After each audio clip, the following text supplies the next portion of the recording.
ওয়ালাইকুম আসসালাম ওয়া রাহমাতুল্লাহ। আমি রাইতা আলম ইসলামপুর রেসিডেন্সিয়াল মডেল মাদ্রাসার তৃতীয় শ্রেণীর শিক্ষার্থী। মাশাআল্লাহ। আমি আফিয়া ইকবাল ইসলামপুর রেসিডেন্সিয়াল মডেল মাদ্রাসা দ্বিতীয় শ্রেণীর শিক্ষার্থী। মাশাআল্লাহ। আপনারা আজকে আমার এখানে এসেছেন, আমাকে কি শোনাবেন আজকে আপনারা? নাতে রাসূল সাল্লাল্লাহু আলাইহি ওয়াসাল্লাম। চমৎকার, মাশাআল্লাহ। ঠিক আছে, বলেন আপনারা, আমরা শুনি ইনশাআল্লাহ। গল্প বলি শোনো প্রিয় নবীজির, শ্রেষ্ঠ মানুষ যিনি এই ধরনীর। গল্প বলি শোনো প্রিয় নবীজির, শ্রেষ্ঠ মানুষ যিনি এই ধরনীর। ছোটদের দেখে তিনি মিষ্টি হেসে সালাম দিতেন আগে ভালোবেসে। ছোটদের দেখে তিনি মিষ্টি হেসে সালাম দিতেন আগে ভালোবেসে।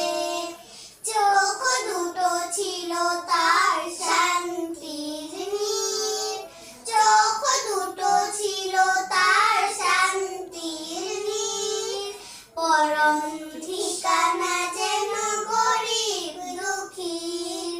গল্প শুনি শোনো প্রিয় নবীজির, শ্রেষ্ঠ মানুষ ছিলেন এই ধরনীর।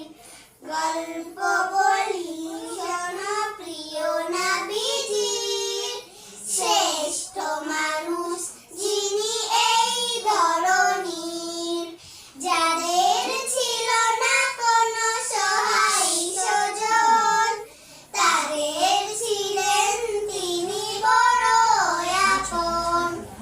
যাদের ছিল না কোনো সহায় স্বজন, তাদের ছিলেন তিনি বড় আপন। হৃদয় ছিল তার অতল গভীর, হৃদয় ছিল তার অতল গভীর। পরের ব্যথাতে তিনি সদাই অধীর। গল্প বলি শোনো প্রিয় নবীজির, শ্রেষ্ঠ মানুষ যিনি এই ধরনীর। গল্প বলি শোনো প্রিয় নবীজির, শ্রেষ্ঠ মানুষ যিনি এই ধরনীর। মাশাআল্লাহ, মারহাবা, চমৎকার হয়েছে। আমি অত্যন্ত দোয়া করি মন থেকে আল্লাহ সুবহানাহু ওয়া তাআলা যেন আপনাদের দুজনকে শ্রেষ্ঠ আলেমা হিসাবে কবুল করেন এবং মা বাবার চক্ষু শীতলকারী সন্তান হিসাবেও যেন কবুল করেন। বলেন আমিন। আমিন। অসংখ্য ধন্যবাদ আপনাদেরকে। আসসালামু আলাইকুম ওয়া রাহমাতুল্লাহ।